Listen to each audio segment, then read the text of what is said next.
aslo yo'l qo'yilmaydi. Afsuski, ijtimoiy tarmoqlarda tarqalgan videolarda Sirdaryo tumanida joylashgan korxonalardan birida ishlovchi xorijlik ishchilar tamaki chekish uchun o'zbek so'mini yoqqani aks etgan holat keng tarqalib, jamoatchilikning ko'plab muhokamasiga sabab bo'ldi.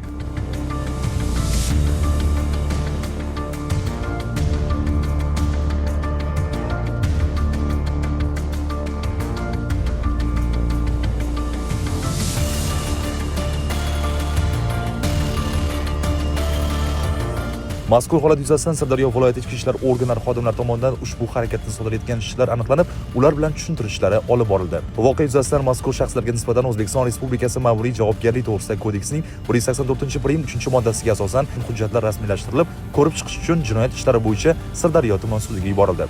Sud hukmiga ko'ra aybdor shaxslarning har biriga bazaviy hisoblash miqdorining 100 barovari miqdorida jarima jazosi tayinlandi. Assalomu alaykum.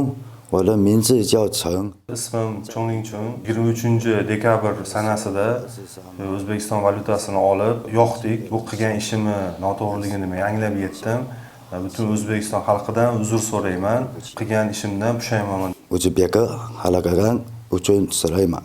Hozirda ushbu holat yuzasidan ish beruvchi tomonidan mazkur shaxslar bilan mehnat shartnomasi bir tomonlama bekor qilindi.